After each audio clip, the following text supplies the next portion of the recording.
தமிழ் எல்லாருக்கும் வணக்கம். இப்ப சினிபாஸ்ல தெரிஞ்சுக்க போற சினிமா இன்ஃபர்மேஷன். நடிகை அஞ்சலி இப்ப அப்பாட்டக்கர் திரைப்படம் மூலமா தமிழ்ல திருப்பி வந்திருக்காங்க அப்படின்னு சொல்லலாம்.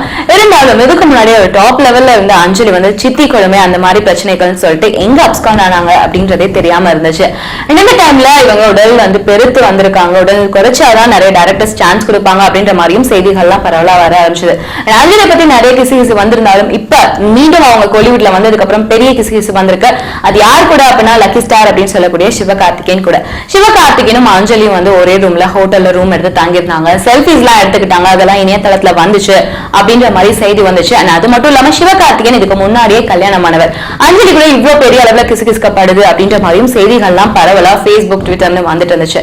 ஆனா இதை பத்தி வந்து அஞ்சலியோட தரப்புல அஞ்சலி மேனேஜர் என்ன சொல்றாரு அப்படின்னா, இதுக்கு முன்னாடி வரைக்கும் சிவகார்த்திகேயனும் அஞ்சலியும் ஒன்னா மீட் பண்ணதும் இல்ல, எந்த ஒரு ஹோட்டல்லையும் ரூம் எடுத்ததும் இல்ல, செல்ஃபிஸ் எடுத்ததும் இல்ல, ஒரே ஒரு சினிமா ஃபங்க்ஷன்ல தான் மீட் பண்ணிருக்காங்க. மத்தபடி அவங்க ரெண்டு பேருக்குள்ள இவங்க சொல்ற மாதிரி எந்த ஒரு கிசுகிசும் இல்ல அப்படின்ற மாதிரி தெரிவிச்சிருக்காங்க. சோ இத பத்தி சிவகார்த்திகேயன் கிட்ட தெரிஞ்சுக்கலாம் அப்படின்னு சொல்லி கால் பண்ணதுக்கு சிவகார்த்திகேயன் போன் லைன்லயே வரல அப்படின்ற மாதிரி செய்தி வெளிவந்திருக்கு. இந்த மாதிரி சினிமா இன்ஃபர்மேஷன் நீங்க தொடர்ந்து அப்டேட்ல அப்பப்ப தெரிஞ்சுக்கணும் அப்படின்னா தமிழ்ஸ்டார்.com தொடர்ந்து பாருங்க.